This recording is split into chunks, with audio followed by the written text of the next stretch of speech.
नमस्कार दोस्तों, आप देख रहे हैं हमारी प्रिलिमिनरी 2020 की रिवीजन सीरीज की पॉलिटी सीरीज। आज हम शुरू कर रहे हैं पॉलिटी बाय लक्ष्मीकांत के revision notes.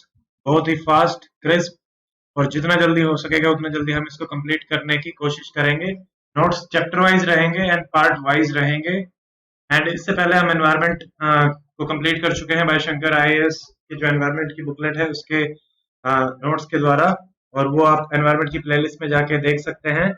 And welcome to my channel, Dr. Amit's Academy. My name is Dr. Amit. I have given UPSC mains 5 times and interview 3 times, and I qualified Haryana Civil Services Examination 2019. Okay, so let's get started. ये notes हैं polity Laxmikant के, और एक coat है जो मैंने अपने notes पे लिखा था कि doubt kill more dreams than failure ever will. तो कभी अपने आप पे डाउट मत रखना, जो होता है अच्छे के लिए होता है। अभी भी इतना इंटरव्यू, इतने मेंस देने के बाद भी I feel that everything happens for a reason. Yes, you feel sad for some time, but you have to get up and fight again. This is life, यही होता है जिंदगी में।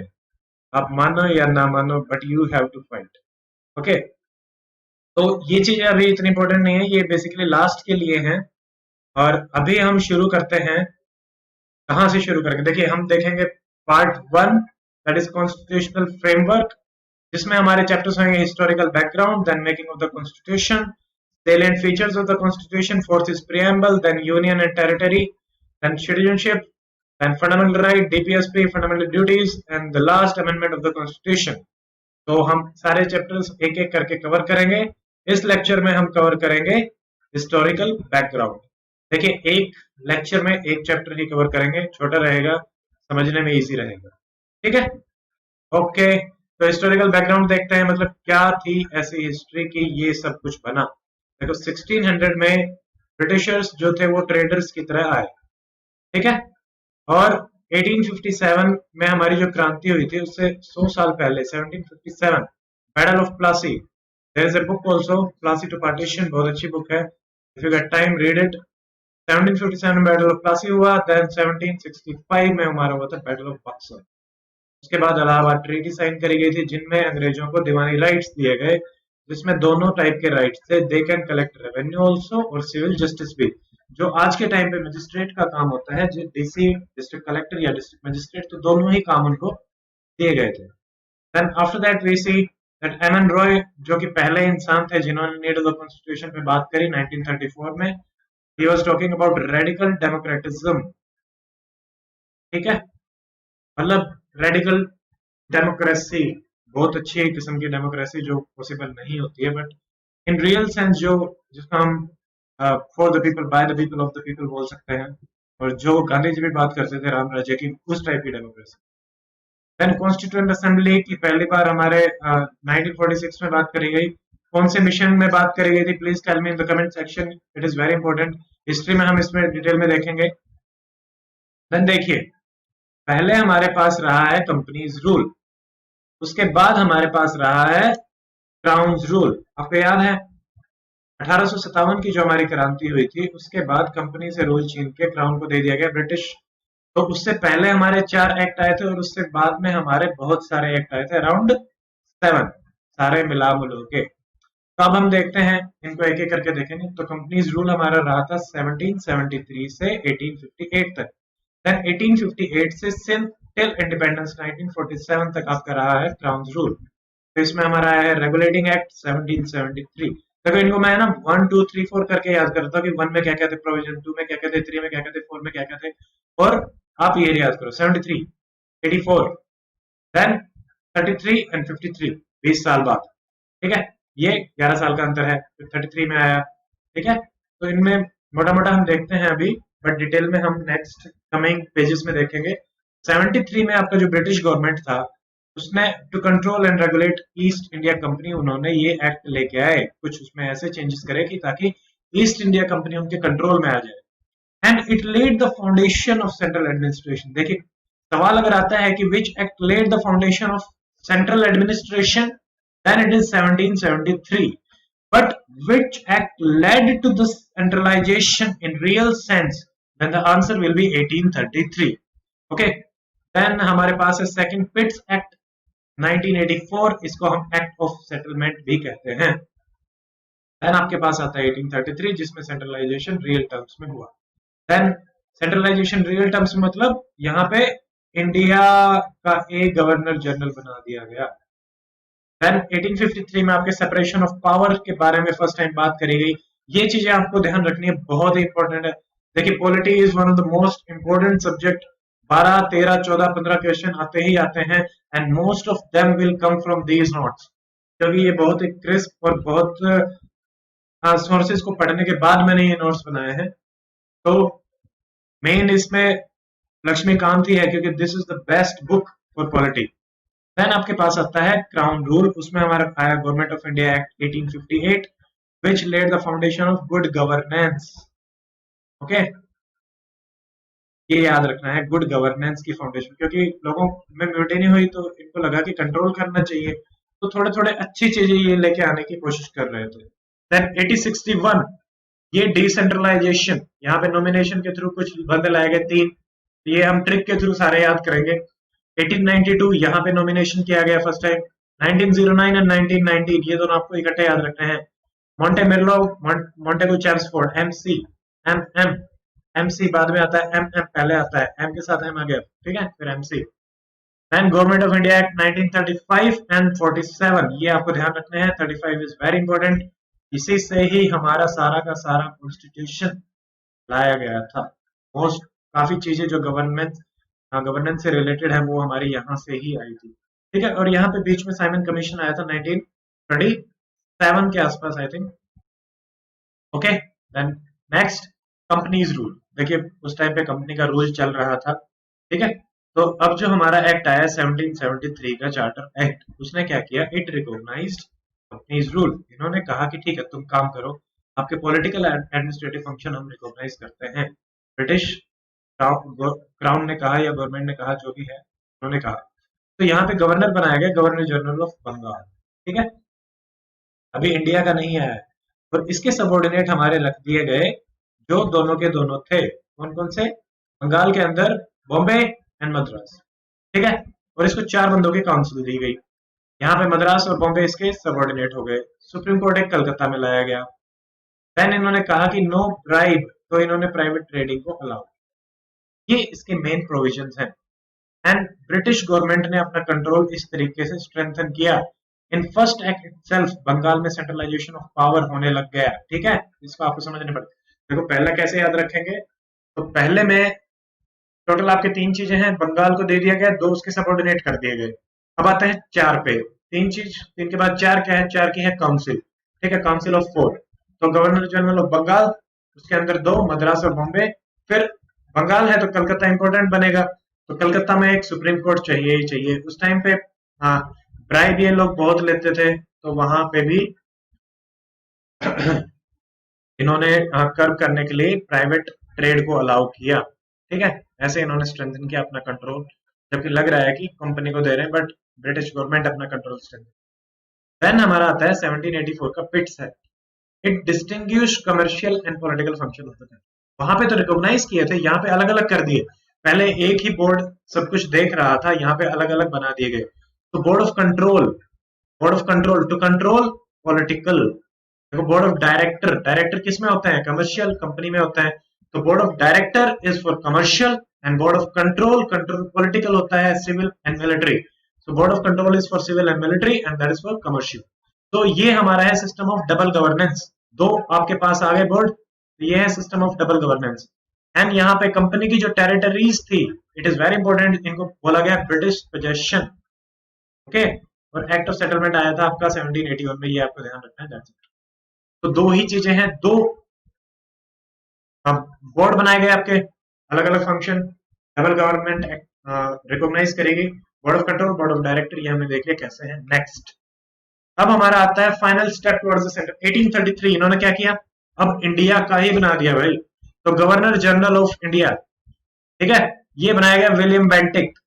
बेंटिक बेंटिक अब एक यूनिक सा नाम है, बेंटिक की ट्रिक भी आएगी आगे, तो बेंटिक याद रखना है। बेंटिक ने क्या किया था, जो अपना राजा राम मोहन रॉय थे, उनके साथ मिलकर सती प्रथा को भी खत्म करने के लिए काफी काम किया था, ठीक है।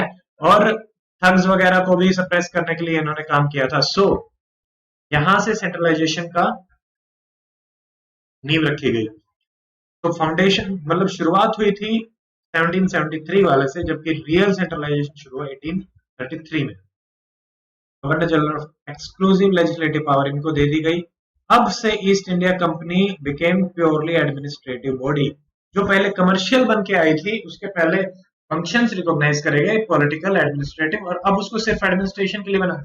देख रहे हैं कैसे कंट्रोल, इंडिया का कंट्रोल ब्रिटिश गवर्नमेंट अपने हाथ में ईस्ट इंडिया कंपनी के थ्रू ले रही है। प्योरली एडमिनिस्ट्रेटिव बॉडी, कोई कमर्शियल फंक्शन नहीं होगा एक्सेप्ट दो चीज, चाय और चाइना। चाइना के साथ आप जो कर रहे हैं वो करो, चाय चाय उनको बहुत पसंद आती थी, तो इसलिए ये दो इन्होंने छोड़ दिए गए। एंड यहाँ पे अटेम्प्ट किया गया सिविल सर्विसेज को लाने के लिए। तो सिविल सर्विसेज लाने का अटेम्प्ट पहला हुआ 1833 में, बट शुरुआत होगी 53 वाले से। ओके, ये ठीक है। देन 1853 देखते हैं हम। सिग्निफिकेंट कॉन्स्टिट्यूशनल लैंडमार्क है ये। क्यों? क्योंकि यहाँ सेपरेशन ऑफ पावर आएगा। सेपरेट करी गई दो चीजें, देखो, गवर्नर की legislative council and Indian legislative council. ठीक है, और इसको हम मिनी पार्लियामेंट बोलते हैं।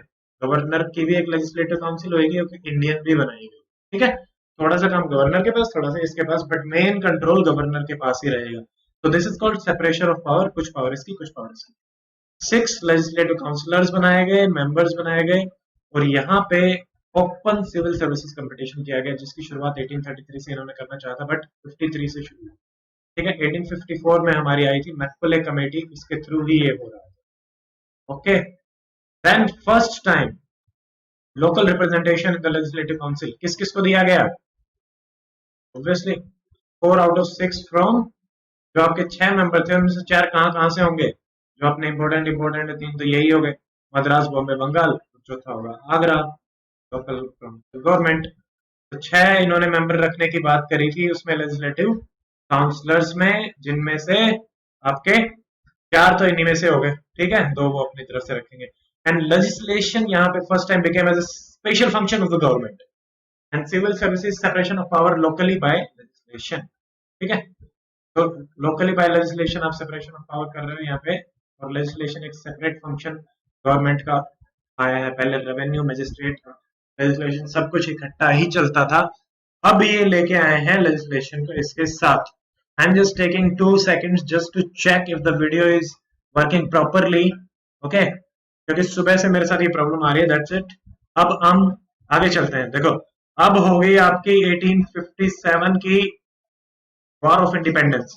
उसके बाद इन्हें लगा कि हर जगह आपके खिलाफ, चाहे वो लैंडलॉर्ड हो, चाहे वो पीजेंट हो, चाहे वो फार्मर हो, चाहे वो कॉमन मैन हो, चाहे वो आपका सिपाही हो, सिपाही म्यूटनी, हर जगह उनके खिलाफ, ब्रिटिश के ईस्ट इंडिया कंपनी के खिलाफ एक आक्रोश था लोगों में, जिसको ये सेटल करने के लिए लेके आए क्राउन रूल। तो यहाँ पे सब कुछ थोड़ा थोड़ा सा डाइल्यूट कर दिया जाएगा, नई टर्म्स आएंगी। तो जो गवर्नर जनरल ऑफ इंडिया हमने बनाया था उसको चेंज करके यहाँ पे वायसराय कर दिया जाएगा। ठीक है, तो 1858 में it was the act of good government. देखो, नाम बड़े फैंसी फैंसी ये लेके आते हैं कि गुड गवर्नमेंट, बट ऐसा कुछ होता नहीं है। तो यहाँ से अबोलिश कर दी गई ईस्ट इंडिया कंपनी। हमने देखा था 1833 में दो ही काम इनके छोड़े थे, चाय और चाइना, और 1853 में वो भी ले लिए, प्योरली इनको लेजिस्लेशन और ये सब दे दिया। और अब यहाँ पे अबोलिश ही कर दिया गया कि आप किसी काम के नहीं हो, हम ही ले रहे हैं। Now direct under the British crown, but you have seen that in 1773 itself British crown अपना कंट्रोल बढ़ाने लग गया था। तो यहाँ पे अब हमारा वायसराय आए, वायसराय लॉर्ड कैनिंग, जो कि पहले गवर्नर जनरल ऑफ इंडिया थे। ठीक है, उसके बाद हम आते हैं नेक्स्ट पे 1894, 1784। हाँ, 1784 से जो सिस्टम ऑफ डबल गवर्नेंस हमारा शुरू हुआ था पिट्स एक्ट से, इसको भी यहाँ पे खत्म कर दिया गया। ठीक है, ended the system of double government. अब एक ही को करेगा, ऐसा नहीं है कि बोर्ड ऑफ डायरेक्टर या बोर्ड ऑफ कंट्रोल रहेगा। ठीक है, नया ऑफिस बनाया गया। देखो, नई नई चीज आ रही है, नया ऑफिस भी बनेगा, सेक्रेटरी ऑफ स्टेट ऑफिस बनाया गया, बट इसको कंप्लीट अथॉरिटी दे दी गई इंडियन एडमिनिस्ट्रेशन के ऊपर। बट यहाँ पे लोचा क्या है, वो ब्रिटिश ब्रिटेन में रहता था, तो वो और भी डिस्टेंट हो गया, और इसके लिए एक 15 मेंबर एडवाइजरी काउंसिल बनाएगी जो इसको असिस्ट करेगी। ठीक है, सेक्रेटरी ऑफ स्टेट, वायसराय, फिर यही चीजें चलती रहेंगी एंड तक।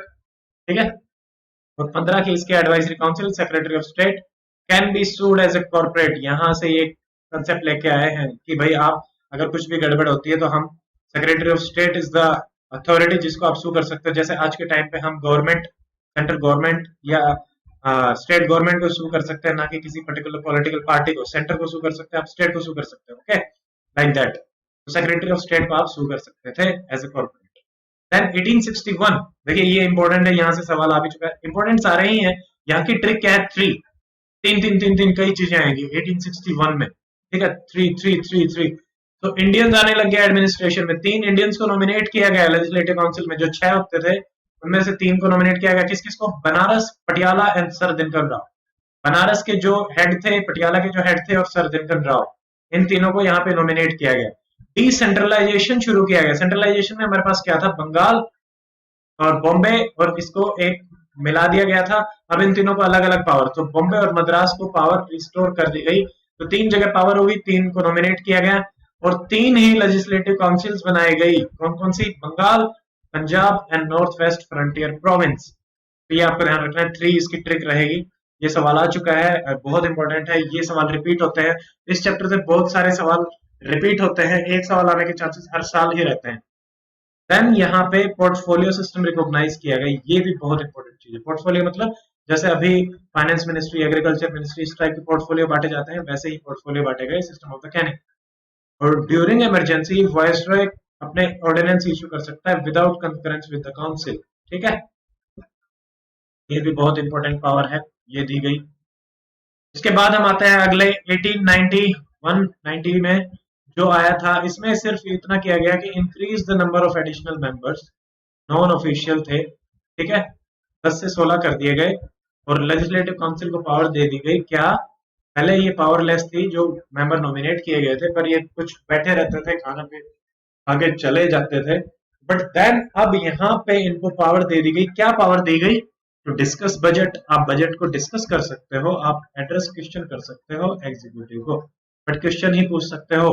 आपने सप्लीमेंट्री क्वेश्चन पूछना है तो वो नहीं मिलेगा, वो कब मिलेगा? आगे मिलेगा। एक एक करके धीरे धीरे पावर आपको दी जा रही है। Then nomination of some of the non official members, ये यहाँ पे किया गया, जो यहाँ पे। तो नॉमिनेशन का पहले बार यहाँ पे आया है। अब अगर हम मोर्लेमेंट और उसमें जाएंगे तो नॉमिनेशन से हम इलेक्शंस की तरफ आएंगे। पहले नॉमिनेशन अलाउ किया गया है 90 वाले में, फिर आप इलेक्शन अलाउ करोगे। पहले इनडायरेक्ट इलेक्शन, फिर डायरेक्ट इलेक्शन। तो that is how step by step process is going on. Okay, the next is our Morley Minto reforms. Morley Minto क्या थे? Morley was the secretary, Minto was the viceroy. देखो, secretary London में रहता था पहले, इसका नाम आएगा, ये इंडिया में रहता था, ठीक है। तो यहाँ की ट्रिक है S, S for size. Size बढ़ा दिया गया, 16 किए गए थे, 16 से 60 कर दिए, ठीक है। We are waiting for program to respond. तो देखो एस ट्रिक है इसकी, मोर्लेमेंटो की एस, ऐसे कर लो, वो एस था, गधा था, ठीक है। मोर्लेमेंटो गधा था, तो गधा था तो एस था, एस एस एस एस ही आएंगे। S for size of the council was increase 16 से 60। सप्लीमेंट्री क्वेश्चन, जो कि क्वेश्चन बोला गया था supplementary, you can move resolution on the budget also. अब यहाँ पे इंडियंस को अलाउ किया गया एग्जीक्यूटिव काउंसिल में of the viceroy first time. First member Satyendra, S for Satyendra Prasad Sinha, S for Sinha, उसको बहुत लो मेंबर बनाया गया। S S S size supplementary Satyendra Sinha, ये हमारी ट्रिक रहेगी। Communal representation, S again S, separate electorate, that is how communal representation दिया गया, ठीक है। मुस्लिम्स, कि भाई मुस्लिम हो, मुस्लिम को ही वोट कर सकते हो, ऐसे इन्होंने कम्युनल रिप्रेजेंटेशन 1909 में मोर्लेमेंटो के थ्रू स्टार्ट किया। वेरी इंपॉर्टेंट, सिर्फ एस एस एस ही चल रहा है, ध्यान रखना। तो सेपरेट इलेक्टोरेट हमारे चलेंगे। Then Minto, father of communal electorate बोला जाता है, वेरी इंपॉर्टेंट क्वेश्चन, ये ध्यान रखना है। Then separate representation provided to, फिर यहाँ पे फिर ऐसा आगे सेपरेट रिप्रेजेंटेशन किस किस को? यूनिवर्सिटीज को, जमींदार्स को, चैम्बर ऑफ कॉमर्स को, प्रेसिडेंसी को, कॉर्पोरेशन को, सबको सेपरेट रिप्रेजेंटेशन दिया गया। Again then official majority central legislative council में, और non official majority provincial legislative council में। तो सेंट्रल में तो ऑफिशियल मेजोरिटी रहेगी और नॉन ऑफिशियल की मेजोरिटी रहेगी प्रोविंशियल में, ये याद रखना है। रट लो, ये है एमटीआर। एमटीआर इज मुझे तो रट लो, नो कंसेप्ट, रटना ही पड़ेगा। तो S S S separate electorate Satyendra Prasad Sinha, separate representation, then supplementary question, size of the council. तो हमारा होता है 1909 का पार्लियामेंट्री रिफॉर्म खत्म, 1909 खत्म, अब इसी को ही हम आगे बढ़ाएंगे। देन है हमारा MC reforms, Montagu Chelmsford reforms, again same 1919 में आए थे। इसमें gradual introduction of the responsible government. देखो गुड गवर्नमेंट कहां से आई थी? आफ्टर 1857 1858 में। रेस्पॉन्सिबल गवर्नमेंट कहां आ रही है? 1919 में। याद रखना है, सवाल पूछा जा सकता है और पूछे ही जाते हैं। यहाँ पे रिलैक्स किया गया सेंट्रल के कंट्रोल को, सो डिवोल्यूशन। जब आप पावर को बांटते हैं दैट इज कॉल्ड डिवोल्यूशन। तो सब्जेक्ट्स भी बनाए गए, अगर आप रिलैक्स कर रहे हो तो दो सब्जेक्ट्स बनाए गए, जिसमें सेंट्रल और प्रोविंशियल। प्रोविंशियल में भी दो बनाए गए, ट्रांसफर्ड और रिजर्व। और यही सिस्टम क्या कहलाता है? दो टाइप के आपके सब्जेक्ट होते हैं, किसी पे कोई कर सकता है, किसी पे कोई कर सकता है। रिजर्व फॉर द गवर्नमेंट, और ट्रांसफर में आपको दे दिया बट फिर भी गवर्नर कर सकता है। तो ये सिस्टम कहलाता है dyarchy, that is dual scheme of government governance. ये सवाल भी आया था यूपीएससी में, ठीक है, रिसेंटली ही आया था, आई थिंक 2016 में ही आया था। और डायरकी, ठीक है, and bicameralism at the centre, ठीक है। बाइकैमरलिज्म दो वो बना दिए गए, जैसे अपने लोकसभा राज्यसभा होती है, ऐसे ही बाइकैमरल सिस्टम बना दिए गए आपके सेंटर पे। तो यहाँ पे देखिए दो दो चल रहे हैं लगभग। मॉन्टेग्यू चेम्सफोर्ड में दो जगह डिवोल्यूशन हुआ, सेंटर और प्रोविंस में। प्रोविंस में दो गए, ट्रांसफर एंड रिजर्व। फिर बाइकैमरलिज्म दो आपके सेंटर्स बनाए गए। देन डीसी, डायरेक्ट इलेक्शंस यहाँ पे शुरू किए गए। देखो इनडायरेक्ट इलेक्शन सेपरेट इलेक्टोरेट से तो उन्होंने वहां शुरू किए 1909 में। उससे पहले नॉमिनेशन हमारा 1890s वाले में किया गया। अब डायरेक्ट इलेक्शन शुरू गए। फ्रेंचाइजी दी गई ऑन द, सबको नहीं, on the basis of tax, property and education, ठीक है। तो यहाँ पे ये आपको याद रखना, डायरेक्ट इलेक्शन सबसे पहले कहां शुरू हुए? 1919 में। Then 3 out of 6 members of the viceroy executive council Indians बनाए गए, आधे हो गए हैं भाई साहब। 1909 में अपना एक आया था कौन? एस सत्येंद्र प्रसाद सिन्हा। यहाँ पे उसको एक से कर दिया गया 3। फिर आपके सेपरेट इलेक्टोरेट से कम्युनल रिप्रेजेंटेशन स्टार्ट हुआ था, तो उसको एक्सटेंड किया गया, किसको? 2+2। देखो दो है यहाँ की ट्रिक, दो दो दो दो ही चल रहा है। 1/2, 1/2, हाफ ऑफ द मेंबर्स, ये आपको याद रखना है। पहले भी 2, bicameralism 2, diarchy 2, central and province, okay. Then अभी हमारा यहाँ पे आता है दो कौन कौन से हैं? दो रहेंगे सिख एंड क्रिश्चियंस, और दो रहेंगे एंग्लो इंडियन एंड यूरोपियन, क्योंकि ये सेम सी कम्युनिटी है और ये सेम से हो गए बाहर के, तो ये ऐसे दो याद। देन डीसी, सी में हमारा क्या है? कमिश्नर, हाई कमिश्नर का ऑफिस बनाया गया, जो कि लंदन में बनाया गया। ये सवाल आ चुका है, फिर से आ सकता है। हाई कमिश्नर का ऑफिस, डीसी में हमारा direct election and high commissioner का ऑफिस, और बाकी सब दो दो दो की ट्रिक से होगा। देन आपका central public service commission was setup 1926 में, ली कमीशन आया था, वेरी वेरी इंपॉर्टेंट सवाल, ठीक है। और सेपरेट प्रोविंशियल और सेंट्रल बजट यहाँ पे हम लेके आए, तो ये आपको ध्यान रखना है, okay.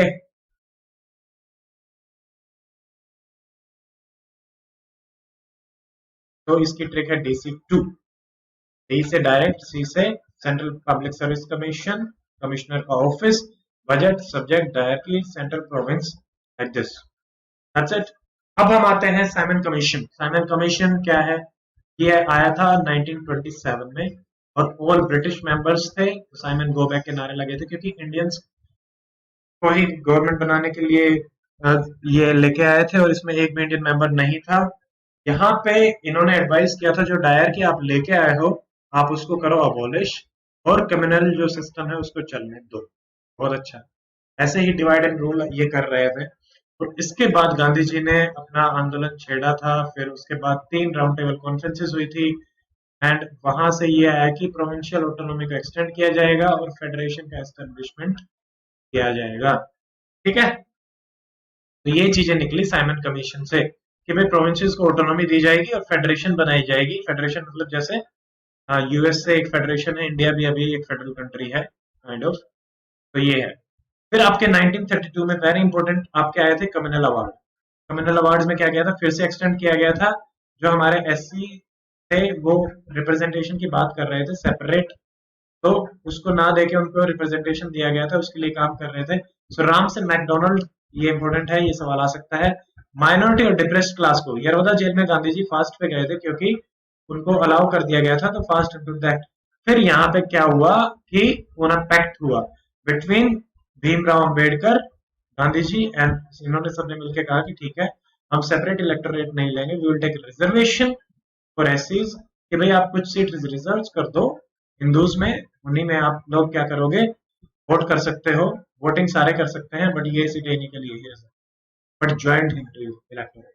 It is very important. 1932 Ramsay MacDonald, depressed class, Yerawada jail, Poona pact, Gandhi and Bhimrao Ambedkar. Muddiman commission आया था 1924 में टू एग्जामिन डायर की, ये सवाल याद रखना, ये मैंने पुराने पेपर्स में से लिख के लिया है, मूडी मैन कमीशन, ठीक है। फिर हमारे आते हैं 1935, very very important, the most important act, government of India act 1935। ये है रेस्पॉन्सिबल गवर्नमेंट, ठीक है। तो वहां पे पहले तो हमारे पास क्या आया था, देखो, रेस्पॉन्सिबल गवर्नमेंट इंट्रोडक्शन हुआ था, ठीक है। रेस्पॉन्सिबल गवर्नमेंट बनाएगी 1935 में एग्जैक्टली। यहाँ पे 321 सेक्शंस, 10 शेड्यूल, लेंथ वाइज बहुत बड़ा लिखा गया, 3 लिस्ट बनाई गई, जैसे अभी हमारे पास है फेडरल, प्रोविंशियल, कंकरेंट लिस्ट, अभी हमारे पास क्या है, centre, state and concurrent list. ऐसे ही ऑल इंडिया फेडरेशन को बनाने के लिए एक प्रस्ताव लाया गया, बट ये नहीं बना पाए क्योंकि जो इसके प्रोविजन थे कि 50% ज्वाइन करेंगे, वो हो नहीं पाया, प्रिंसली स्टेट्स ने ज्वाइन नहीं किया, ठीक है। फिर आपकी प्रोविंशियल ऑटोनॉमी थी, उसको कंटिन्यू किया गया 1937, जिसकी रिकमेंडेशन करी गई थी, सॉरी, उसको डिसकंटिन्यू किया गया, जिसको कंटिन्यू करने की रिकमेंडेशन साइमन कमीशन ने करी थी, देखो उल्टा कर दी, और अबोलिश कर दी गई डायरकी, पर ये प्रोविंसेस में की गई, बट डायरकी ये सेंटर पे लेके आ गए, ठीक है। ये आपको ध्यान रखना है, वहां से हटा दी, यहाँ ले आए, ये सब चीजें यार एमटीआर है, मुझे तो रट लो, ठीक है। पर ऐसे याद रख सकते हो कि जो साइमन ने कहा उसका उल्टा किया, और यहाँ पे फिर जो कर रहे थे उसका उल्टा कर दिया, ठीक है।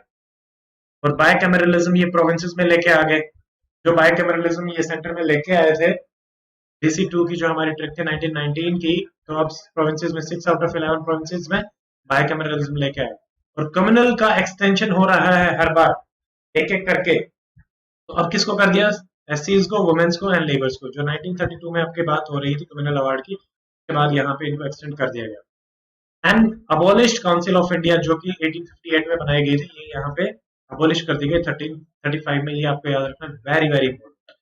और फ्रेंचाइजी आपके एक्सटेंड कर दी गई, अब 10% पॉपुलेशन आपकी फ्रेंचाइजी के अंदर आ गई। यहाँ पे बहुत सारी चीजें बनी थी, 3 चीजें सबसे इंपॉर्टेंट है, ये याद रखनी है, आरबीआई के एस्टेब्लिशमेंट पीसी के through, federal public service commission, provincial public service commission, joint public service commission, ये यहाँ से थे। Central public service commission 1926, Lee commission, but ये तीनों यहाँ से हैं, ये याद रखने हैं। फेडरल कोर्ट हमारा बनाया गया 1937 में, जो एक्सटेंड होकर आगे बनेगा सुप्रीम कोर्ट, सबसे इंपॉर्टेंट एक्ट है, ठीक है, याद रखना है। ये भी याद रखना है, पब्लिक सर्विस कमीशन में सेंट्रल वाला, 26 में फेडरल वाला, 35 में, ठीक है। फिर अब हम आगे आते हैं, थोड़ा थोड़ा सा प्रॉब्लम चलता है, but let's bear with it, ठीक है, okay, done. Now, independence of India act 1947, आजादी से पहले एक एक्ट लाया गया, ये थे ब्रिटिश पीएम क्लेमेंट अटेल, अटेली, अटेल, कुछ भी बोल लो, वो लेके आए थे इसको। जून 3 में क्या लेके आए थे ये, 1947 माउंटबेटन प्लान ऑफ पार्टीशन, जिसको जून 3 प्लान भी बोलते हैं, पार्टीशन प्लान भी बोलते हैं, माउंटबेटन प्लान भी बोलते हैं, किसी भी तरीके से सवाल पूछा जा सकता है। उसके बाद इन्होंने क्या किया कि ब्रिटिश रूल तो टोटली हम खत्म करेंगे, और इंडिया को बनाएंगे sovereign and independent, but 2 Nations बनाए जाएंगे जिनको राइट टू सीड होगा फ्रॉम कॉमनवेल्थ। तो कॉमनवेल्थ में ब्रिटिश के अंडर जितने भी आते थे उनको कॉमनवेल्थ के अंदर डाल दिया गया। इन्होंने कहा कि आपके 2 नेशन बनेंगे, इंडिया एंड पाकिस्तान, और आप बाहर निकल सकते हैं। और यहीं से देखो कॉन्स्टिट्यूएंट असेंबली की बात आई कि आप उसको बना सकते हैं, कैन फॉर्म एनी एक्ट। और यहाँ पे आपका जो office of secretary of state जो बनाया गया था 1858 में, उसको अबॉलिश कर दिया गया क्योंकि उसकी कोई जरूरत ही नहीं है। Power transfer to the secretary of state for commonwealth affair, थोड़े टाइम के लिए इनको दे दी गई। And lapse of the British paramountcy, की ब्रिटिश पैरामाउंसी अब खत्म हो जाएगी क्योंकि इंडिपेंडेंस मिल रही है। तो ये सब कॉमन चीजें हैं, ये आप समझ सकते हैं, इसमें ज्यादा कुछ है नहीं। Princely states can join any dominion, जिसका जिधर मन करे वो उधर ज्वाइन कर सकता है। And government of India act 35 आपका फंक्शन करेगा टिल आप नया कॉन्स्टिट्यूशन बनाते हो। और जो टाइटल था एम्परर ऑफ इंडिया, ये उन्होंने ड्रॉप कर दिया ब्रिटिश टाइटल से, ये आपका वेरी इंपॉर्टेंट, ये आपको ध्यान रखना है। और जो लॉर्ड माउंटबेटन थे वो हमारे फर्स्ट गवर्नर जनरल बने of the dominion of India. और आपके पाकिस्तान के बने थे जिन्ना। तो ये सवाल भी आ सकता है, ठीक है। फिर और बाद में बने थे सी राजगोपालाचारी, वो भी आपको याद रखना है। यहाँ पे 14 मेंबर बनाए गए इंटरिम गवर्नमेंट में 1946 में, और जो पहली कैबिनेट बनी थी हमारी 47 में इंडिपेंडेंट की, उसमें 7 तो कंटिन्यू किए गए, नए ऐड करे गए, जिनमें से भीमराव अंबेडकर भी नए थे। तो 14 में से 7 कंटिन्यू, 7 नए। Bhimrao was added new along with Maulana Azad, Shyama Prasad Mukherjee, doctor Shyama Prasad Mukherjee. फिर यहाँ पे ये लोग लेके आए थे Radcliffe commission. Radcliffe आया, बैठा, चाय पानी पी और बांट के चला गया, टेढ़ा मेढ़ा जहां किया वहां। तो बाउंड्रीज बनाई गई बिटवीन इंडिया एंड पाकिस्तान। तो Radcliffe boundary between India and Pakistan. Durand boundary, ये सवाल आ सकता है, तो ये अफगानिस्तान के साथ है, पाकिस्तान की, ठीक है। और referendum and Pakistan was in favour of, तो यहाँ पे रेड क्लिफ में पाकिस्तान ये बनाया गया कि भाई जो भी नॉर्थ वेस्ट फ्रंटियर प्रोविंस और सैलत जो है ना, वो फेवर ऑफ पाकिस्तान में है, तो इसलिए उनको ये दिया गया, ठीक है। अब ये खत्म हो गया है। जैसे थोड़ी सी ये चीजें मैंने याद करने के लिए की थी। कॉमरेड मोहम्मद अली जिन्ना की ये मैगजीन थी, कॉमरेड, आप इसको याद रखिए, रशियन रिवोल्यूशन से उसी से इंस्पायर होकर इन्होंने कॉमरेड मैगजीन लिखनी शुरू करी थी। लीडर लिखी थी मदन मोहन मालवीय ने। कैसे याद रखेंगे? मदन मोहन मालवीय, उनकी फोटो देखी होगी पगड़ी के साथ, तो और मुझे थी, बड़े ही तगड़े लीडर थे अपने मदन मोहन मालवीय जी। तो लीडर इन्होंने लिखी थी, मोहम्मद अली कॉमरेड थे। And elephant was a symbol of our constituent assembly, ये भी आपको याद है, ओके। तो ये हमारा चैप्टर था, चैप्टर 1, हिस्टोरिकल बैकग्राउंड। अब हम अगले चैप्टर में देखेंगे making of the constitution. Till then, और अगर आपको ये चैप्टर पसंद आया, so please like, share and subscribe the channel. And जितने अपने दोस्तों के साथ आप शेयर करेंगे, उतने ही उन लोगों को फायदा होगा। And till then, we'll see you in the next lecture. I'll see you in the next lecture. There is no we. So till then, stay fit, stay healthy. Goodbye. Jai Hind. Signing off.